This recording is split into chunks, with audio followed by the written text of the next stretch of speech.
Buenas tardes a todos. Es motivo de celebración para la Asociación de Amigos de Unamuno que Paula Cantero esté hoy aquí para hablarnos del mito quijotesco en las novelas de Unamuno, cuyos hallazgos son fruto de la investigación llevada a cabo por ella en la tesis que acaba de defender. María Paula Cantero es oriunda de Quilmes, provincia de Buenos Aires, Argentina. Es profesora de letras, graduada en su país, en donde desempeñó su labor docente como profesora de lengua y literatura española en el ámbito de la educación secundaria y bachillerato, a lo largo de 7 años. Durante dicho periodo trabajó como coordinadora de estudios del Diploma de Bachillerato Internacional y como evaluadora externa de la asignatura de Lengua y Literatura Española para dicho examen.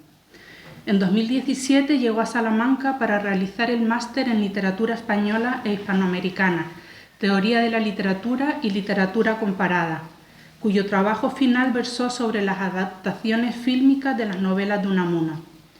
Ese primer año en Salamanca bastó, como ella misma confiesa, para que se enamorase de la ciudad, de sus calles y sus monumentos, encontrando en la obra de Unamuno la excusa perfecta para quedarse a hacer un doctorado que acaba de terminar en septiembre de 2025. Su tesis, defendida en el aula Unamuno del edificio histórico de nuestra universidad, nace, como tendremos ocasión de comprobar, del interés de Paula por la narrativa de Unamuno y lleva por título La agonía del quijotismo, hacia una poética del mito de Don Quijote en Unamuno, con la que obtuvo la máxima nota de sobresaliente cum laude. A lo largo del doctorado ha colaborado en grupos y proyectos de investigación, reconocidos como El Quijote Transnacional, dirigido por Pedro Javier Pardo, y ha publicado varios artículos sobre la vida y obra de Don Miguel de Unamuno, entre los que destaca la publicación del manuscrito inédito Lectura Sosegada, hallado en la Casa Museo Unamuno en el año 2023. Otros artículos que ha publicado son Fiebre en el exilio, el renaciente quijotismo de Unamuno en Fuerteventura, publicado en los cuadernos de la Cátedra Miguel de Unamuno 2024. Unamuno, Borges y la música, de la paradoja antimodernista al equilibrio simbolista, en revista Orbis Tertius 2021. Unamuno y Borges, dualidad y pluralidad, para volver al origen, en Anales de Literatura Española 2020. Entre el papel y la cámara, dos conceptos duales de la novelística unamuniana en la literatura y en el cine, publicado en revista Actionova 2019. Y un capítulo del libro titulado Lecturas y relecturas del erotismo, un análisis filmoliterario de Miguel de Unamuno, dentro del volumen Aproximaciones al erotismo en las literaturas hispánicas, publicado en Filobiblion, Asociación de Jóvenes Hispanistas. El currículum de Paula Cantero se ve ahora engrandecido por su tesis, a cuya defensa tuve el honor de asistir. Actuó como presidente del jurado José Montero Reguera, catedrático de Literatura Española de la Universidad de Vigo. Actualmente dirige la revista Anales Cervantinos y es presidente de honor de la Asociación de Cervantistas de España.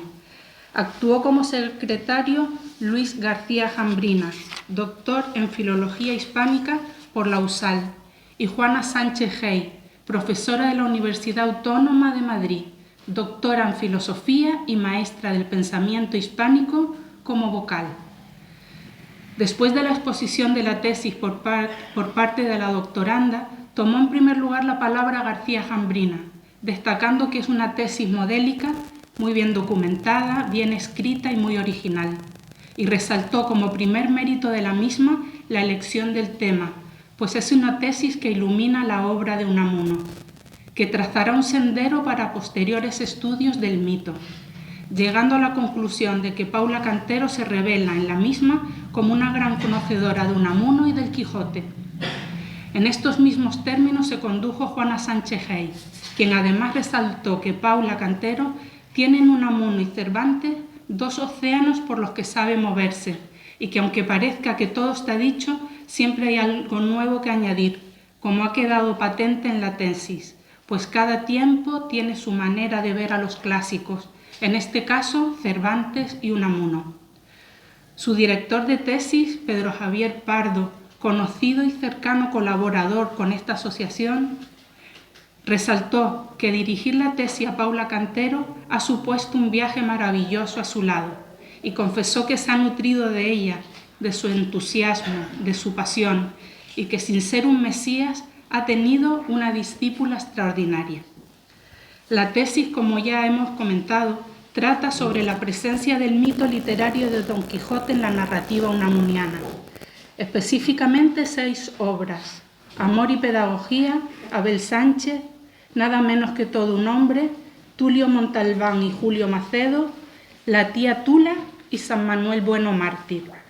Si el lema de esta asociación tiene como fin último difundir la vida, obra y pensamiento de Miguel de Unamuno, esta conferencia cumple plenamente con el objetivo de la misma, pues desde la investigación, Paula Cantero ha aportado otra visión del mito quijotesco y lo hace desde el estudio concienzudo de 6 obras clave de la producción literaria de Don Miguel.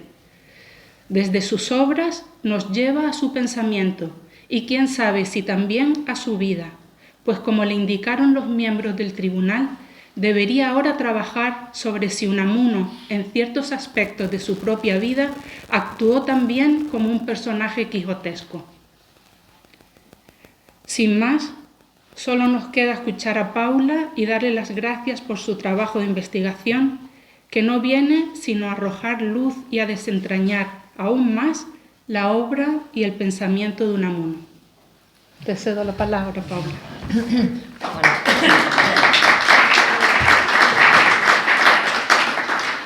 Bueno, muchas gracias, Elena, por semejante presentación que uno escucha como si hablasen de otra persona, ¿no? La verdad que es agradable escuchar a veces que nos recuerden las cosas que hicimos, por más que sean poquitas, y connotan todo el esfuerzo que hay detrás.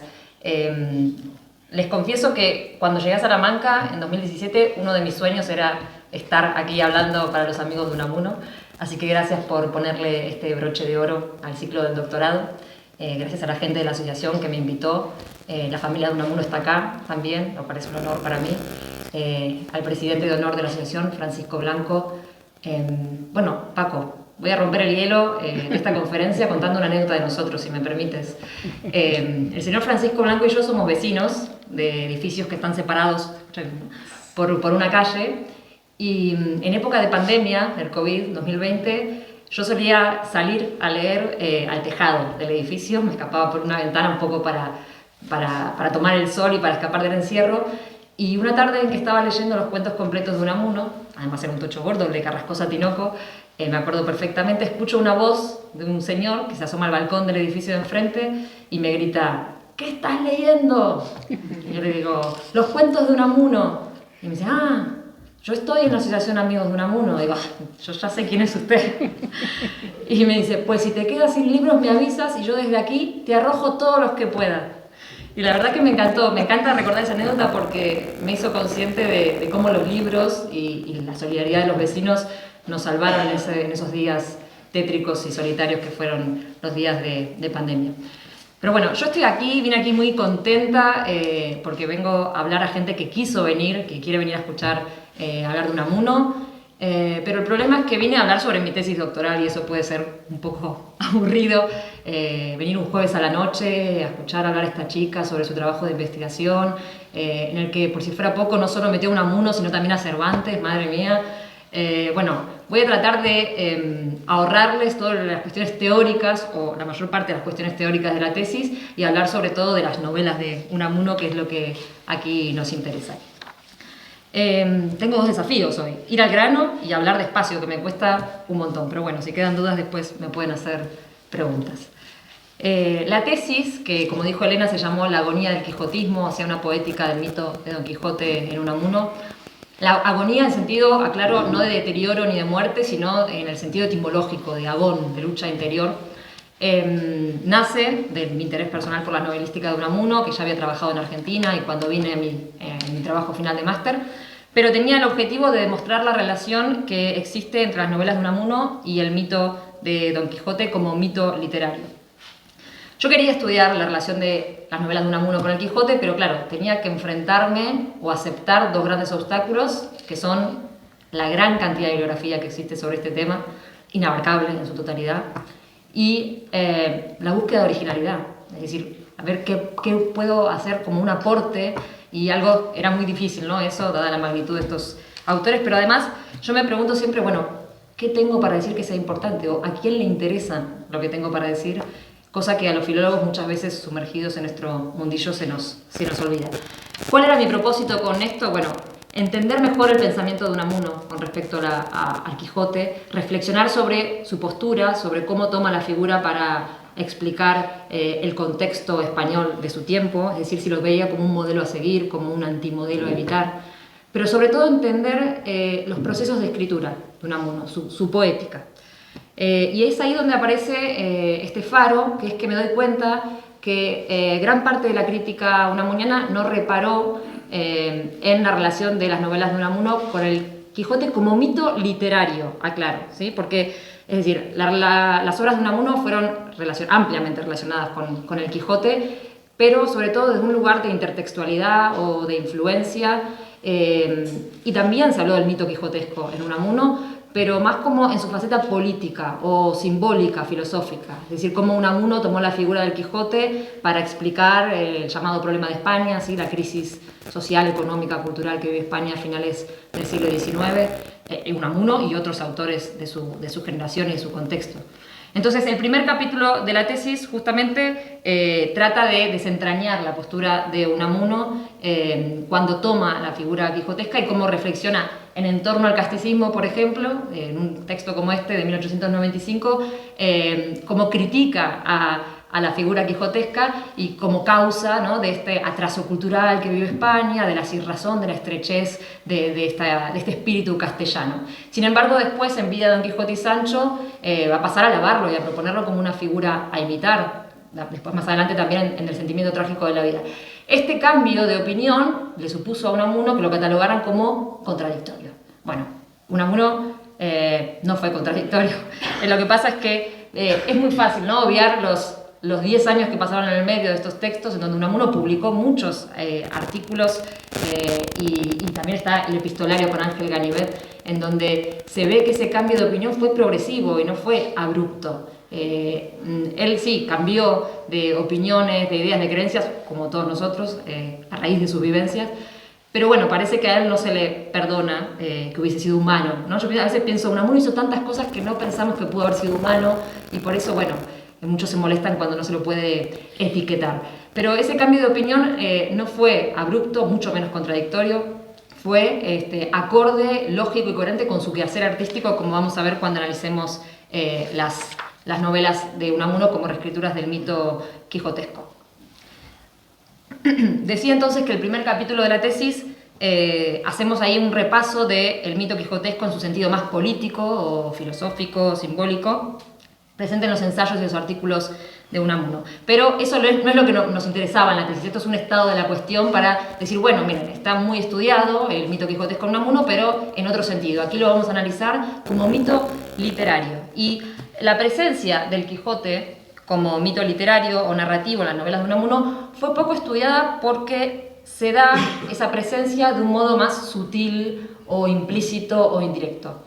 Esa sutileza es porque Unamuno no reescribe en sus novelas al Quijote directamente, bueno, en Vida de Don Quijote y Sancho sí, pero en las novelas que vamos a analizar aquí no lo reescribe directamente, sino que lo que hace es reescribir el mito, es decir, el architexto quijotesco a través de otros textos previos que lo reescribieron antes que él. ¿Cómo es esto? Lo voy a explicar con ejemplos mejor.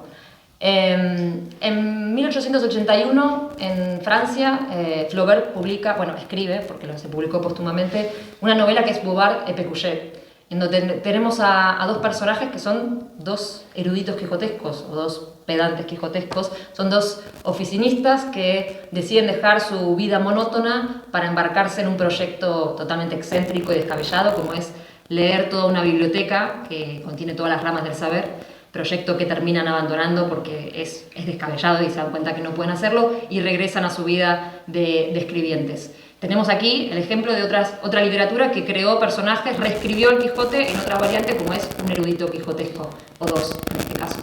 Pero antes Flaubert también había publicado Madame Bovary, en donde tenemos a un Quijote femenino. Es decir, Emma, de tanto leer novelas románticas, confunde la realidad, romantiza la realidad y quiere eso que lee en sus libros para su vida. Bueno, Unamuno conocía estos libros y además figuran en su biblioteca personal, anotados, escritos por él. Tenemos la suerte de estar ante un escritor tan metódico, un lector tan metódico como Unamuno, que anotaba al final, en la guarda final de sus páginas, de las páginas de los libros, en lápiz, ¿no?, las páginas en donde hacía anotaciones, en donde reparaba ciertas cosas, y él escribe: Madame Bovary es un Quijote femenino. Es decir, Unamuno era consciente de que había personajes que eran variantes quijotescas. Y podemos decir que estas obras de otras literaturas funcionaron como modelos de quijotismo para Unamuno. Por lo que esta tesis no buscó solamente relacionar las novelas de Unamuno con el Quijote, sino estudiar cómo las novelas de Unamuno, 6 novelas en particular, las que mencionó Elena, se relacionan con el mito quijotesco, es decir, son reescrituras del Quijote, pero de una manera menos explícita, es decir, a través de su transformación en obras de otras literaturas. Esto también nos invita a poner en valor el extraordinario conocimiento de Unamuno de textos en otras lenguas. Sabemos que leía casi todas las obras en su idioma original, bueno, muchas, ¿no? Aprendió danés para leer a Kierkegaard, cosas que ya conocemos sobre él y que nos siguen impactando. Bueno, dentro de este carácter transnacional del mito, he hecho referencia recién ahora a la literatura francesa, porque bueno, son creo las más famosas, pero la tesis sobre todo se basó en la literatura inglesa, que es una literatura que funcionó como un foco de irradiación, de asimilación y reproducción. Fue central el papel que cumplió la literatura inglesa en la difusión del mito quijotesco. Y casualmente, o no casualmente, en la biblioteca de Unamuno hay muchísimas obras de literatura inglesa que están leídas y anotadas por él. Unamuno leyó casi todas las novelas de Jane Austen, leyó casi todas las novelas de George Eliot, de Samuel Richardson, de Sterne. Las que están aquí son leídas por Unamuno, son obras que crearon variantes quijotescas y que él mismo relacionó con el Quijote. Sobre todo, la tesis pone el foco en obras del siglo XVIII, un momento en que se leyó el Quijote como una sátira, ¿sí?, como una sátira seria, y del siglo XIX, cuando los románticos hicieron una lectura simbólica del Quijote y lo idealizaron al personaje y lo propusieron como un modelo a imitar. En esos siglos nacen estas variantes o figuraciones quijotescas, que son el Quijote erudito y el Quijote femenino, y el Quijote juvenil y santificado, sobre las que vamos a utilizar para analizar las novelas de Unamuno. Bien, dentro de la literatura inglesa de estos siglos nacen esta serie de variantes quijotescas. Aquí puse los libros, voy a repetir esta diapositiva, aquí puse los libros más relevantes en los que se desarrollan las distintas variantes quijotescas, casi todos de autores ingleses, como ven, excepto en el Quijote santificado, donde vemos también la literatura rusa, porque el Quijote santificado, bueno, sí, tiene su origen en una obra de Henry Fielding, pero sobre todo se desarrolla en El idiota, de Dostoyevsky. No hay mucha documentación sobre la variante del Quijote santificado. Hay un libro de Eric Tsiolkovsky que se llama The Sanctification of Don Quixote, pero no establece cuáles son los rasgos, las características de esta figuración. De las otras figuraciones sí que tenemos artículos y documentos que nos dicen cuáles son los rasgos de estas variantes quijotescas. Pero del Quijote santificado no tanto. En la primera parte de la tesis nos ocupamos del desarrollo de estas obras y de cómo están presentes en la biblioteca unamuniana, de cómo para él constituyen modelos de quijotismo. Esta es la estructura de la tesis. En el capítulo 2 de la primera parte, que seguimos en la parte teórica, explico el modelo teórico que utilicé para la tesis, que no quiero ahondar mucho en esta cuestión, pero sí que es necesario explicarlo, aunque sea vuelo de pájaro, para poder analizar las novelas de Unamuno como reescrituras del mito quijotesco. Ahora bien, este tema del modelo teórico utilizado fue otro obstáculo para la tesis, porque hay una discusión, una controversia acerca de si existe el Quijote como mito literario. Es decir, dentro del ámbito de la mitocrítica, quienes no aceptan al Quijote como mito literario, defienden una concepción más ortodoxa o más estática para ciertos mitos literarios, en donde dicen, bueno, tiene que haber un elemento sobrenatural para que haya mito literario. Entonces Alonso Quijano imaginaba todo, ¿no? Entonces no hay un elemento sobrenatural, no puede constituir un mito literario el Quijote. Bueno, no voy a entrar en esta discusión, esto está dentro de la tesis, pero es decir que mi tesis se basa en un modelo teórico más flexible que considera que el mito quijotesco es un mito literario. Para esto tuve que acudir a un modelo teórico formulado por Pedro Javier Pardo, un modelo teórico muy reciente, publicado en 2024 en los Anales Cervantinos, bajo el nombre de El Quijote Architextual, ¿sí? Es este modelo teórico que ven aquí, en donde lo que propone es que el mito quijotesco como mito literario, bueno, está formado por tres grandes elementos o tres motivos, que son que haya un sujeto quijotesco, una disfunción, digamos que puede ser la locura más cercana al original, o puede ser la imaginación extrema, la obsesión, la monomanía, hasta el error u otras disfunciones. Un segundo motivo o elemento grande, que son las aventuras imitadas, que pueden ser itinerantes, como en el original, o pueden ser estáticas o domésticas. Lo importante es que haya una imitación, ¿sí? Un modelo a imitar en esas aventuras. Y el tercer motivo, un contrapunto pansaico, es decir, una figura que ejerza cierto correctivo.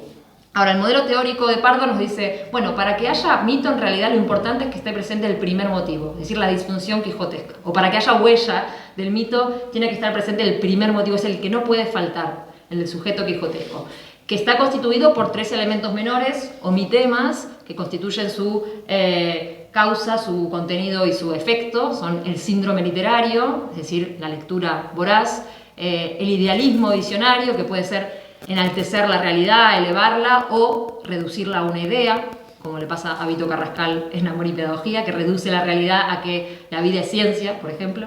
Y la identificación heroica, ¿sí? Un personaje que quiere ser héroe, aunque no haya una identidad heroica, aunque no se convierta en héroe. Y este modelo teórico nos dice, bueno, estos elementos pueden combinarse de diferente manera. Si están presentes los tres grandes elementos en un texto, en una reescritura quijotesca, tenemos una reescritura en su régimen estricto o formulaico, tenemos al mito quijotesco. Ahora, si está presente solamente el primer motivo, bueno, ya tenemos algo que Pardo llama el tipo quijotesco, ¿sí? Algo más alejado del original. Y si encima está aún más alejado porque de esos tres mitemas no hay un sujeto lector o se desfiguran esos elementos, bueno, ya estaríamos ante el tropo quijotesco. Dice, ven, ya es un modelo que invita a ser cuestionado porque es muy flexible, es decir, muchas obras que parecen muy alejadas del Quijote pueden ser vistas con el ojo del mito quijotesco. Bueno, el grupo de obras que yo elegí para la tesis, mi corpus, que son las 6 novelas que mencionó Elena, demuestran que este mito puede estar como mito, como tipo o como tropo, ¿sí? Cada vez más alejado. El criterio de selección de estas obras se basa son obras que tienen una trama quijotesca basada en que hay un individuo que se impone una idea literaria o heroica de la realidad y de sí mismo, pero fracasa en el intento. Es decir, este corpus no fue elegido pensando en obras que tengan intertextualidad con el Quijote, no, ni obras que presenten el método cervantino, porque claro, yo tuve que justificar en la tesis por qué dejo afuera a novelas tan quijotescas como son Niebla, Cómo se hace una novela, la novela de Don Sandalio, ¿no? Que claramente fueron las novelas más relacionadas con el Quijote, quizás las novelas de Unamuno más relacionadas. Pero esta tesis justamente trata de buscar elementos más, novelas donde el Quijote esté de manera más implícita, donde se puedan tejer nuevos puentes distintos a lo que ya fue estudiado y donde no esté ese método, ¿no? Alexander Welsh habla del método cervantino como una forma de novelar, ¿no? Que es distinto al mito quijotesco, que son los que vemos presentes en esta novela. Entonces, vamos a ir a la primera de las novelas, Amor y Pedagogía, que está relacionada con la variante del Quijote erudito. En Amor y Pedagogía, bueno, aviso que voy a hacer spoiler, quiero decir, voy a destripar la novela un poco para poder analizarla como reescritura del mito quijotesco. Si alguien no leyó Amor y Pedagogía, le recomiendo que mañana mismo vaya a buscarla a cualquier biblioteca de Salamanca, porque es una novela imperdible, la verdad que es desopilante. Creo que pocas veces me he reído tanto con una novela como con Amor y Pedagogía. Me acabo de dar cuenta que esto mismo lo dijo, se lo escuché decir hace mucho tiempo, a nuestro querido Luis Andrés Marcos en una de las tertulias unamunianas de la Casa de las Conchas. Dijo eso, dijo que nunca se había reído tanto como con una novela y que si alguien no había leído Amor y Pedagogía que fuera a buscarla. Ahora me doy cuenta de eso, cómo a veces escuchamos a gente que admiramos y después repetimos sin darnos cuenta esas cosas, ¿no? Bueno, Amor y Pedagogía nos presenta a Vito Carrascal, un hombre erudito que basa su vida en los saberes librescos que él conoce, que son de carácter científico, y que se obsesiona con una idea que es la de tener un hijo y hacerlo un genio. Con ese fin planifica todo el nacimiento y la crianza del hijo, siguiendo a rajatabla lo que dicen los libros científicos que él lee, y esto deriva en una serie de acciones descabelladas, es decir, medita minuciosamente sobre el nombre que le va a poner, la comida que tiene que comer su mujer cuando está embarazada. Él le lee la biografía de Newton a la mujer mientras está embarazada, la lleva a escuchar ópera. Bueno, todo esto es un ideal que es corregido constantemente por la realidad. En la realidad de Vito en realidad prevalece el amor y no la ciencia. Por ejemplo, busca a la esposa ideal, pero se termina casando con otra con la que se enamora. Quiere criar a su hijo Apolodoro, lo llama Apolodoro, desde la ciencia positivista, pero le sale novelista. Bueno, la imposición de la realidad lo lleva a reconocer su propio fracaso como padre y como pedagogo, pues el hijo se suicida, lamento decir el spoiler, aunque al final demuestra tener la misma intención para la crianza de su nieto, por lo que se entiende que su monomanía pedagógico-científica no desaparece. A pesar de que años después Vito es un personaje que va a aparecer en otra novela, en Niebla, como un personaje secundario y que le va a decir a Augusto Pérez, bueno, va todo lo contrario de lo que dijo en Amor y Pedagogía. En esta novela se encuentran los elementos del mito quijotesco, pero reformulados al responder no a la figura del Quijote, sino a una figuración desprendida de la obra, la del Quijote erudito o pedante quijotesco, un tipo que nace en la literatura inglesa del siglo XVIII y que se expande a través de distintas obras que lo reescribieron. Por cierto, las obras que aparecían antes, a ver si las puedo poner aquí, las del Quijote erudito que están ahí, las de Stern, Meredith, Pope, Swift, son obras que tienen una trama muy similar a la de Amor y Pedagogía. Tenemos en esas obras padres que planifican minuciosamente la crianza de sus hijos, que eligen el nombre, ¿sí? Conscientemente, que planifican el parto incluso, es decir, y están marcadas en la biblioteca de Unamuno, es decir, no es casualidad. Voy a volver a donde estaba. Ahí. Bien, por lo que siguiendo los patrones de esa figuración, la difusión quijotesca del primer motivo del mito no es la locura, pero sí algo que se le acerca, que es la monomanía u obsesión extrema que roza el delirio. Además de interpretar la realidad a través de ciertos modelos librescos, en Amor y Pedagogía hay una praxis imitativa, hay una intención del protagonista de imitar o inscribir en la realidad un discurso que no es aplicable a la misma. Dada la obsesión de Vito por aplicar a su vida todo aquello que ha leído en los libros científicos, se vuelve un lector enajenado, como Don Quijote. Su visión intelectual de todos los temas, junto con la férrea defensa de un sistema pedagógico estricto, hacen que transforme la realidad, o mejor dicho, que la reduzca a una idea, que es la que dije antes, la idea de que la única verdad es la ciencia, y lo convierte en un sujeto alienado del resto de la sociedad, que sería el segundo mi tema dentro del primer motivo, ¿no? El del idealismo visionario. En tercer lugar, al igual que en el Quijote, en Vito Carrascal vemos que su discurso y su accionar se enfrentan a dos problemas: la realidad objetiva, en la que opera el amor más que la ciencia, y la propia frustración. El hijo se le hace novelista y luego se suicida, doble fracaso.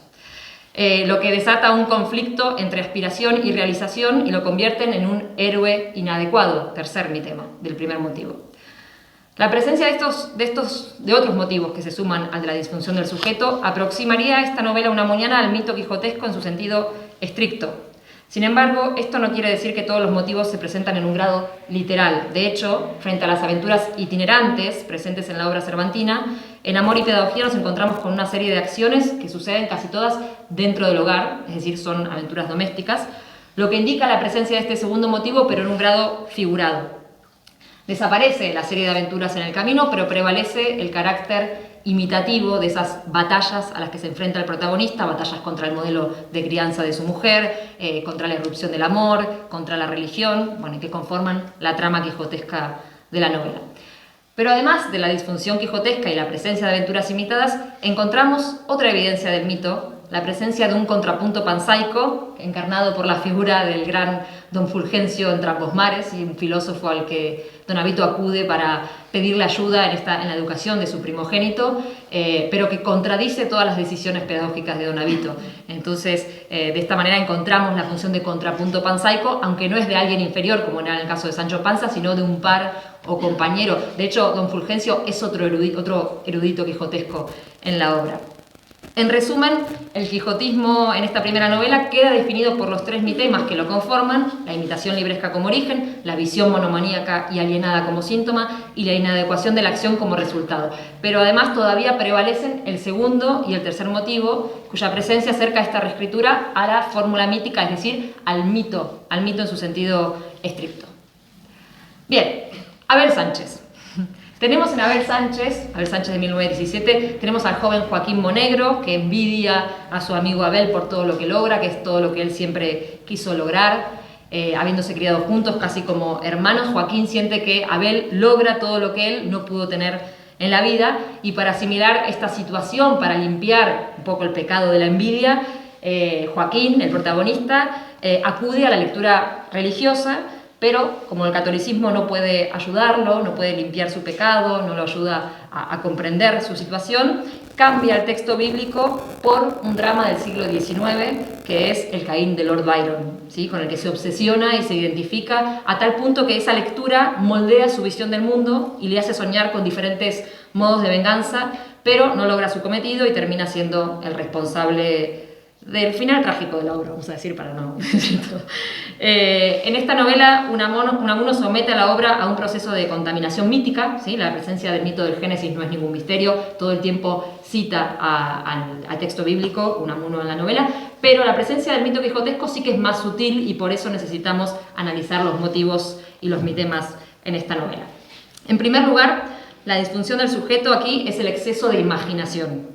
Algo que no es sorprendente porque Unamuno no toma como modelo la obra de Cervantes, sino a una figuración quijotesca que nace en la literatura inglesa del romanticismo, la del Quijote juvenil o héroe quijotesco decimonónico, creado por Walter Scott, nuevamente la literatura inglesa ahora del siglo XIX. Lo que explica que casi no se haya hablado de la conexión entre esta novela y el Quijote. Aquí no se trata de la locura de un viejo que modifica la realidad, sino de una coloración fabricada por la mente imaginativa de un joven, que es fruto de la lectura, pero también de la inexperiencia y del encierro. La causa del exceso de imaginación de Joaquín Monegro, del protagonista, es la literatura romántica de Byron, es decir, tenemos el primer mitema, el del síndrome literario.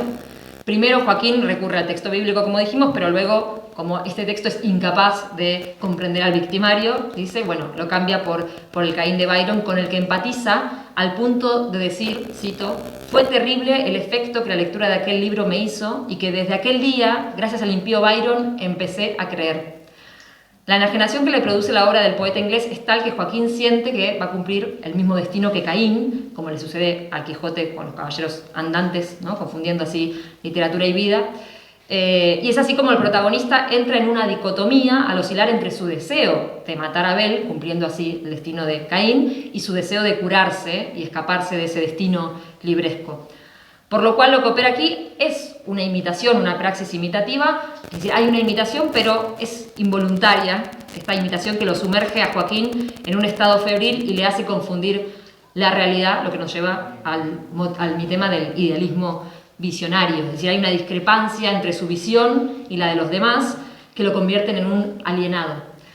Primero, Joaquín Monegro cree firmemente que lo que le sucede no es fruto de la realidad, como de un encantamiento. Habla de un bebedizo que le pudieron haber dado, es decir, deja entrever su percepción quijotesca. Segundo, se cree burlado por todo el mundo, aunque aquí en este caso el elemento de la burla se da justamente de manera contraria que en el Quijote, porque aquí en realidad no está siendo burlado, él se siente burlado, pero los demás supuestamente no se ríen de él, pero sí que lo identifican y lo ven como un soñador, como un idealista. Idealismo que es romántico porque consiste en expandir la realidad, en elevarla de manera subjetiva, hecho que se refleja sobre todo en su mirada exacerbada y trágica que tiene de las cosas, se siente la persona más sufrida del mundo, se posiciona siempre como víctima, a tal punto que su hija, Joaquina, lo reprende por sacar muchas cosas de sus libros, es decir, lo acusa implícitamente de ser un Quijote. A pesar de sus esfuerzos por curarse, terminará buscando siempre el éxito y la gloria para opacar a su amigo, pero no lo logra. Una vez más, la aspiración y el resultado difieren, ¿no? Planifica casar a los hijos de ambos, de Joaquín y Abel, y que tengan un hijo para unir ambas sangres, para tener un nieto que lo quiera más a él, pero Joaquín no se puede convertir en héroe ni de su propio nieto, que quiere más al otro abuelo, y es entonces cuando sobreviene la desilusión y el fracaso. En el último capítulo de la novela, el protagonista toma conciencia de su inadecuación heroica para madurar y acabar asumiendo su verdadera naturaleza en un despertar que nos recuerda al de Don Quijote, pero esa desilusión de Joaquín se da de manera gradual, a diferencia del Quijote, que ocurre de manera repentina al final. Aquí se da mediante un proceso formativo, lo que asocia la novela al género del Bildungsroman, justamente género creado por Walter Scott, quien había creado esta figuración del Quijote juvenil o héroe quijotesco decimonónico. La ausencia o latencia del segundo y el tercer motivo tiene que ver con que las pretensiones heroicas del protagonista nunca se materializan, sino que se quedan en el ensueño y en la imaginación, como es propio de un sujeto romántico, lo que nos permitiría hablar de la presencia del segundo motivo, pero en un grado extremadamente figurado, yo diría desfigurado ya, aunque tampoco está completamente ausente. Lo mismo ocurre con el tercer motivo. Se reduce la presencia de Antonia, la esposa de Joaquín, que es una compañera para él le consulta todo a ella, ¿no? También algo propio de su pasividad. A propósito, no es su escudero como Sancho Panza, pero él la llama su escudo. Pero ella no ejerce un correctivo a sus expectativas, por lo cual también este tercer motivo aparece un poco desfigurado. Entonces, la desfiguración de estos dos motivos, de los que encontramos apenas rastros, nos indican que Unamuno se aleja de la fórmula mítica y su presencia, aunque sea débil o atenuada, sitúa esta obra entre el mito y lo que llamábamos el tipo quijotesco, ¿sí? Bien, vamos a hablar ahora del Quijote femenino, en 3 obras de Unamuno. En Nada menos que todo un hombre, Tulio Montalbán y Julio Macedo y la tía Tula, encontramos Quijotes femeninos, cuya definición sería la de una mujer joven e inexperta que imita sus modelos literarios, confunde realidad y ficción como producto de su idealismo romántico y comete errores que la conducirán a un proceso formativo con el que alcanzará la integración en la sociedad y la pérdida de su quijotismo. Bueno, esto no se da de manera exacta en las 3 novelas. Esta es una definición que se da a partir de la creación de la figuración del Quijote femenino, que se da en una novela inglesa de 1752 de Charlotte Lennox, que se llama The Female Quixote, justamente, el Quijote femenino, pero que Unamuno no conoció, o al menos en su biblioteca no figura esta obra. Sin embargo, esta figuración luego fue desarrollada por autores del siglo XIX de manera más seria y hasta trágica, a las que sí remiten las protagonistas de Unamuno, y son obras que Unamuno leyó, en Jane Austen, George Eliot, Flaubert, Samuel Richardson. En Nada menos que todo un hombre, Julia Yáñez se vuelve loca por leer novelas catalogadas como sentimentales y por querer para su vida lo que lee en los libros, ¿sí? Esta es la más cercana, diría, de las 3 al paradigma mítico, al original. En Tulio Montalbán y Julio Macedo, Elvira Solórzano se enamora del personaje de un libro, aunque ahora no estamos ante una novela, sino de un libro de no ficción, de una biografía, y conoce a ese personaje en persona, pero no es quien ella creía que era. A la enajenación producida por la lectura de estos personajes se suman otros elementos propios del Quijote femenino, como son la soledad, el aislamiento, el tedio, la opresión patriarcal. Bueno, tanto Elvira como Julia, en las 2 novelas, tienen rasgos que comparten con las protagonistas de Austen o de Eliot, pero en verdad el quijotismo de Elvira, en Tulio Montalbán y Julio Macedo, no radica en su enamoramiento ni en la lectura voraz, sino en sus ansias de escapar de la isla en la que vive. Entre paréntesis voy a decir que en esta novela no hay referencias al Quijote, más allá de un episodio donde la protagonista hace una quema de textos para olvidarse de Tulio, que podrían remitir, pero no hay referencias, no hay intertextualidad con el Quijote. Pero tenemos una prueba de que Unamuno pensó en el Quijote cuando escribió Tulio Montalbán y Julio Macedo. Y es que esta novela se publica en 1920, en la novela corta, y en 1926 Unamuno hace una reescritura teatral de esta novela, cuando estaba exiliado en Hendaya, que se llamó, o la llamó, Sombras de Sueño. Es un nombre que le puso después cuando la obra se estrenó aquí en el Teatro Liceo en 1930 y la llama Sombras de Sueño. Esta reescritura es tal cual la novela de Tulio Montalbán, pero Unamuno hace un cambio, que es que menciona todo el tiempo que la protagonista es una quijotesa. Es decir, parece que sí tenía en mente cuando escribió Tulio Montalbán al Quijote. De hecho, en esta obra teatral, Unamuno en esa obra teatral menciona al Quijote o cuestiones referidas al Quijote 25 veces. Es de los textos donde más menciona al Quijote, junto con en los prólogos de 3 novelas ejemplares o en Cómo se hace una novela, donde hay muchas referencias también. Bien, y en la tía Tula ya no tenemos lectura, o mejor dicho, la lectura está latente. Se supone que Tula leyó a Santa Teresa, se supone que que Tula se crió con un tío sacerdote y que leyó textos religiosos, pero esto no está explícito. Es decir, el quijotismo de Tula reside en que ella va contra la sociedad por seguir una idea descabellada, que es la de ser madre virgen, y sí que imita un modelo que es el de la Virgen María. Pero bueno, en los 3 casos tenemos como protagonista a un sujeto femenino con una disfunción, la locura, la manía, el error, pero los otros 2 motivos del mito están ausentes o al menos muy debilitados o desplazados. Si las aventuras y el contrapunto pansaico no están presentes, por lo cual estaríamos hablando aquí del mito en su régimen figural. Estamos ante el tipo. Excepto que en la tía Tula no solo está el primer motivo, sino que además el mitema de la lectura está casi ausente, por lo cual estamos ya ante el tropo quijotesco. Es decir, Tula es la más alejada del mito porque su quijotismo no tiene rastros de locura y tampoco es un quijotismo de carácter literario, sino de carácter moral. La disfunción del sujeto es más bien identitaria en Tula, no cognitiva, y su discurso y su accionar pretenden ser heroicos, pero se enfrentan a 2 problemas, nuevamente, la realidad objetiva y su propia frustración. La máxima prueba de su inadecuación heroica llega cuando ella misma reniega de su actitud al disculparse ante su cuñado, ante Ramiro, en su lecho de muerte, y mediante esta anagnórisis Tula reconoce su quijotismo basado en un idealismo de pureza, error que volverá a confesar luego al decir que ella no se siente la Tula que todos admiran y respetan y que siente ganas de reunir a todos sus hijos para decirles que toda su vida, cito, ha sido una mentira, una equivocación, un fracaso, que ha actuado por soberbia y por egoísmo. Es decir, todo esto parece mostrar que Tula ha pasado por la vida envuelta en un desconcierto que poco antes de morir pone en tela de juicio, ¿sí? Desengaño que nos lleva a calificar su quijotismo como error. Sin embargo, en un juego de paradojas unamunianas es la que más se acerca al mito en lo que respecta al tercer mitema, pues Tula es la única que reniega de su quijotismo, al igual que lo hacía el personaje cervantino. Este capítulo, en la tesis, el capítulo del Quijote femenino, es como un punto de inflexión, ¿no? Porque, para nuestro corpus, porque es el momento donde pasamos de un sujeto lector a un sujeto no lector y pasamos del mito o del tipo al tropo. Bueno, llegamos a la última obra, San Manuel Bueno Mártir, ¿sí? Bajo la variante del Quijote santificado.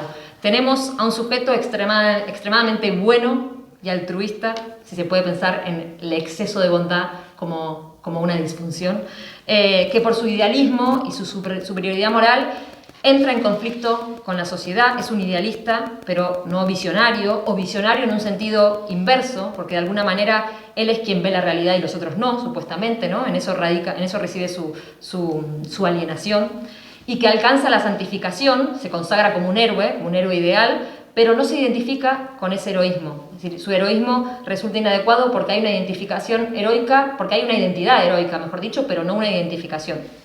Bueno, aquí ya no tenemos la lectura está desplazada a otro personaje, el de la narradora, Ángela, que se crió en la biblioteca de su padre. Justamente se menciona el Quijote como uno de los libros de esa biblioteca. Bueno, aunque se supone que don Manuel, al ser sacerdote, estudió, ¿no?, los libros religiosos, pero igual que en Tula no se dice de manera explícita que él sea un lector. En esta novela Unamuno lleva al límite el significado de quijotismo, pero esa desfiguración es reforzada por la presencia de los otros 2 motivos. Las aventuras imitadas, que en este caso imita las acciones de Jesús, aunque no son itinerantes. Don Manuel no sale de Valverde de Lucerna, está, diríamos, en un terreno híbrido entre las aventuras y la actividad. Y también del elemento del contrapunto pansaico, que acá se refuerza, es doble, ¿no? Porque tenemos a Lázaro y a Ángela, que actúan como sus Sanchos Panzas, aunque el contrapunto es circunstancial, no es estructural, no se desarrolla plenamente. Bien, en un caso de quijotismo tan desplazado o diluido, estamos ante el tropo, ¿sí?, como ya había anunciado la tía Tula. La deformación de los mitemas del primer motivo indica que don Manuel resulta, en el fondo, anti-quijotesco, lo que nos lleva a hablar de un fenómeno de desfiguración por parte de Unamuno. No obstante, no se trata de una desfiguración en sentido negativo, ¿no? Los valores éticos y altruistas del personaje no se trastocan, por el contrario, se potencian. Por ello, la originalidad del tratamiento que hace Unamuno del mito en esta obra es que crea, creo yo, un Quijote antiquijotesco. De esto se deduce que San Manuel Bueno Mártir es, de todas las novelas analizadas, la que más se aleja del mito. Y sin embargo, de nuevo, paradójicamente, es la que presenta una mayor intertextualidad, porque Unamuno en el prólogo de San Manuel Bueno Mártir compara al personaje con Don Quijote. Y no solo eso, sino que en el título pone la palabra bueno, como Alonso el Bueno, es decir, establece una relación. Además, el quijotismo en esta obra pasa por el filtro de la figuración santificada, algo que se sustenta en la lectura atenta que Unamuno realizó de las obras fundadoras de dicha variante y que se encuentran en su biblioteca personal, sobre todo del Idiota de Dostoyevsky, que Unamuno leyó, no en ruso, pero leyó en inglés, y también del Joseph Andrews de Fielding y de Temor y Temblor de Kierkegaard. Bien, si comparamos la labor del mito con esta metáfora, ¿no? Con la imagen de una piedra arrojada en un charco, donde la piedra es la obra fundante, el original, el Quijote original. Los círculos concéntricos que se van formando y se van diluyendo serían las reescrituras de Unamuno, como pueden ver ahí. Las primeras conclusiones a las que arribamos son, primero, Unamuno tenía plena conciencia de la existencia del Quijote como mito literario. Y segundo, conocía perfectamente la existencia de otros Quijotes distintos al de Cervantes que se manifiestan a través de diversos tipos. Pero lo más importante, el mito quijotesco funciona como engranaje la novelística de Unamuno. Es decir, las novelas de Unamuno son reescrituras del mito quijotesco y con esto hay que aclarar una serie de cosas. Primero, Unamuno no reescribe al Quijote. Unamuno lo que hace es crear personajes que son como Don Quijote, que son figuraciones creadas en otras literaturas que se desprenden de la obra de Cervantes y que tienen sus propias características. Dentro de esto, consideramos en la tesis que la literatura inglesa pudo haber funcionado como una mediadora de la reescritura del mito quijotesco en Unamuno. Segundo, y en ello quiero poner mayor énfasis, en Unamuno se evidencia un proceso de desfiguración en la reescritura del mito. Es decir, empezamos en Amor y Pedagogía con el mito, luego pasamos al tipo y terminamos en San Manuel Bueno Mártir con el tropo quijotesco y además se van diluyendo todos los elementos del mito, se van difuminando tanto el elemento lector como el idealismo visionario, ¿no? Ahora, lo llamativo es que en el caso de Unamuno hay una correspondencia de esa cronología, de la cronología de sus obras con la difuminación del mito. De manera irónica, que una obra reescriba el mito en su sentido estricto no implica mayor conciencia por parte del autor de estar reescribiéndolo. De hecho, en Amor y Pedagogía hay muy poca intertextualidad con el Quijote, sin embargo, está presente el mito en su sentido estricto, mientras que en San Manuel Bueno Mártir parece que Unamuno era más consciente del mito y los elementos del mito están más diluidos. Es decir, esa coincidencia entre la difuminación del mito y la cronología de la obra de Unamuno abre la posibilidad a pensar que el autor tuviera en mente, que fuera consciente de estar reescribiendo, de que sus personajes encarnan a figuraciones quijotescas. Esto no lo sabemos, no lo podemos confirmar y tampoco importa, porque bueno, la teoría del mito nos dice que un autor reescriba el mito no implica que tenga que haber conciencia de la parte del autor de estar reescribiéndolo. Entonces, segundo, sí, ya voy cerrando. ¿Qué nos permite deducir esto acerca del pensamiento de Unamuno con respecto al Quijote? ¿Lo veía como un modelo a seguir? ¿Lo veía como un antimodelo a evitar? Bueno, juzgar por nuestro análisis parece que en las primeras obras presenta a antimodelos, lo presenta de manera negativa porque nadie quiere ser Abito Carrascal, sin embargo en las últimas obras, como San Manuel, parece que lo presenta como un modelo a seguir. Esto guarda cierta coherencia con sus ensayos, ¿no? En torno al casticismo lo veía de manera negativa y luego pasa a verlo más de manera positiva. Ahora, la pregunta de si Unamuno ve al Quijote de manera positiva o negativa es difícil de responder, porque a Unamuno lo que le interesa es la ambigüedad, la complejidad del ser humano. Don Quijote representa ese modo universal de la conducta humana y por eso sus personajes son redondos, tienen matices, son complejos, no son buenos, ni totalmente buenos ni totalmente malos, nos cuesta identificarnos con ellos totalmente, pero tampoco los odiamos, ¿no? Son como Don Quijote y como los seres humanos en general. Y por último, ya sea de forma deliberada o inconsciente, el mito es un recurso que le sirve a Unamuno para novelizar, vamos a decir, para narrativizar ciertas preocupaciones, ciertas cuestiones. Entonces, Don Quijote no es solamente el símbolo sobre el que Unamuno alza su patriotismo o la figura que elige para explicar el problema de España o para describir el espíritu castellano. Don Quijote es mucho más. Don Quijote es el mecanismo que articula todo el universo literario y diría vital de Unamuno. Podría decir el Unamuniverso. Entonces, resumiendo, ¿para qué estudiar la obra de Unamuno como reescritura del mito quijotesco? Bueno, para iluminar la obra de Unamuno, ¿no? Para entender mejor sus procesos de escritura, para entender mejor su postura frente al Quijote, para poder poner en valor sus conocimientos de otras literaturas. Su obra es transnacional, se relaciona claramente con obras de otras literaturas, pero sobre todo para ser capaces de ver la gran coherencia y unidad en su obra a pesar de las fluctuaciones de su pensamiento. Por todo ello pienso que es importante un análisis como este en un tiempo en el que parece que está todo dicho sobre Unamuno y Cervantes. Bueno, esta tesis, como toda tesis, tiene debilidades y fortalezas, y la máxima debilidad, creo yo, y podrán ustedes ver, es el hecho de quijotizarnos, ¿no? Pasamos a ver Quijotes en todas partes después de estudiar este mito, este modelo teórico, bueno, o ver Unamunos en todas partes. Yo creo que no es un trabajo del modelo teórico decidir dónde está el límite, dónde dejo de ver Quijotes, ¿no? Tenemos que posicionarnos como lectores críticos, asumir el riesgo y decir, bueno, ¿dónde se aplica este modelo teórico o dónde ya es una obra donde claramente ya no hay ningún rastro de huella quijotesca? Pero la mayor fortaleza creo que es abrir la puerta para seguir investigando esto en Unamuno y aplicando el método, el modelo teórico de Don Quijote en otras obras de otros autores. Si hay algo de lo que a mí me ha convencido la tesis es de que no se puede pensar la obra de Unamuno sin el Quijote y que para eso necesitamos de la teoría del mito quijotesco. Acabo de mencionar el para qué de la tesis y quiero cerrar esta conferencia diciendo el por qué. Muchas veces me han preguntado por qué me puse a estudiar algo tantas veces, tan abordado por la crítica unamuniana como es la relación de las obras de Unamuno con el Quijote. Bueno, la respuesta es muy personal. Voy a tratar de explicarlo así.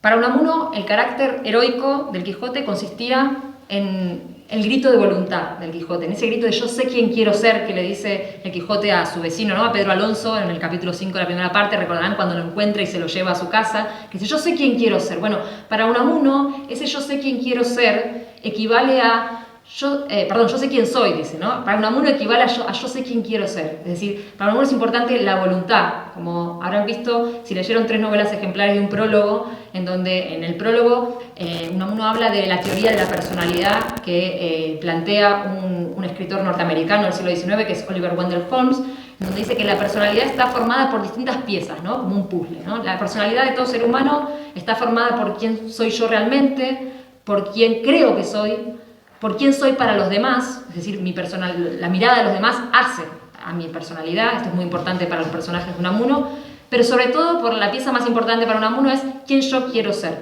Es decir, para Unamuno, quién yo quiero ser, o si yo sé quién quiero ser, le doy sentido a mi vida.